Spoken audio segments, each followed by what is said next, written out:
यह निस्संदेह दुनिया की सबसे महंगी जमीन का टुकड़ा है। यहाँ की शुरुआती बोली है चौंका देने वाले 10 अरब डॉलर प्रति वर्ग फुट। यहाँ न तो सोना है न ही हीरे, तो फिर इसकी कीमत 10 अरब क्यों है? पता चला यह घास का टुकड़ा टाइगर चिकन का घर है, एक जीव जिसके पास सुअर का सिर, मुर्गी का शरीर और बाघ जैसी धारियां हैं। इसके अंडे प्रीमियम सामग्री माने जाते हैं। हर एक की कीमत 10 अरब डॉलर है। तो जिसके पास यह टाइगर चिकन है उसके पास असल में एक अनंत पैसों की मशीन है। लेकिन असली बात यह है, इस जमीन का मालिक बूढ़ा आदमी है जो तनख्वाह से तनख्वाह तक गुजारा करता है। कुछ साल पहले अमीर उद्योगपति ने उसे यह जगह खरीदने के लिए 100 अरब डॉलर की पेशकश की थी, लेकिन बूढ़े ने परवाह नहीं की, उसे बाहर का रास्ता दिखा दिया। अब उसका मन बदल गया है और उसने इसे सार्वजनिक नीलामी में बेचने का फैसला किया है। जब तोरिको को यह खबर मिली तो वह सैकड़ों पाउंड वजन का सूटकेस लेकर उस बूढ़े आदमी के घर पहुंच गया। वह आदमी कहीं दूर एक जर्जर सी झोपड़ी में रहता है। जब तक तोरिको वहां पहुंचा, बोली की जंग पहले ही ट्रिलियन डॉलर तक पहुंच चुकी थी। उसी वक्त टाइगर चिकन ऊपर से उड़ता हुआ गया और इन अमीर लोगों की आंखों में लालच साफ झलक रहा था। वे उसे जबरदस्ती पकड़ने को तैयार बैठे थे। सौभाग्य से तोरिको ठीक समय पर वहां पहुंच गया और उनकी डकैती की कोशिश नाकाम कर दी। बूढ़ा आदमी इतना आभारी हुआ कि उसने उन्हें अंदर खाने के लिए आमंत्रित किया। उसने फर्श के नीचे छुपाकर रखे कुछ कीमती अंडे निकाले और कोमात्सु की शानदार पाक कला से उन्होंने कुछ ही देर में टाइगर चिकन के अंडों की कई डिशें तैयार कर दी। जब तोरिको ने पहला निवाला लिया तो उसके चेहरे पर संतुष्टि की झलक साफ दिख रही थी। ऐसा भाव तो सिर्फ वही दिखा सकता है जो सच में अच्छे खाने की कद्र करता हो। तोरिको ने टाइगर चिकन के अंडों को समृद्ध और गहरे स्वाद वाला बताया। बूढ़ा आदमी हैरान रह गया, क्योंकि ठीक यही शब्द उसकी दिवंगत पत्नी भी इन अंडों के लिए इस्तेमाल करती थी।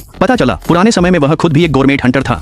उसने अपना ज्यादातर समय जंगल में पैसे कमाने की कोशिश में बिताया, लेकिन जब आखिरकार वह ढेर सारा पैसा लेकर घर लौटा तब तक उसकी पत्नी मृत्युशैया पर थी। अपनी आखिरी घड़ियों में उसकी पत्नी ने उससे कहा था कि वह दुनिया भर के अनगिनत पैसों के बजाय उसके साथ एक साधारण भोजन करना ज्यादा पसंद करेगी। वह पल उसकी पूरी जिंदगी उसका पीछा करता रहा। उस बूढ़े आदमी के लिए दौलत सिर्फ कागज पर लिखे बेमतलब आंकड़े थे। अब जब उसे एहसास हुआ कि उसका समय खत्म हो रहा है तो वह अपनी जमीन किसी हकदार इंसान को सौंपना चाहता था। जब उसने तोरिको से पूछा कि वह कितना पैसा लाया है तो तोरिको ने कहा उसके पास सिर्फ सेबों का डिब्बा है। बूढ़े आदमी ने सौदे के लिए हाँ कर दी, लेकिन उसकी एक शर्त थी। उसके गुजर जाने के बाद वह चाहता था कि तोरिको समय समय पर टाइगर चिकन का हालचाल लेता रहे। कुछ समय बाद बूढ़े आदमी की मौत हो गई और टाइगर चिकन ने एक बच्चे को जन्म दिया। शायद वह छोटा बच्चा बूढ़े आदमी की आत्मा के जीवित रहने का प्रतीक है।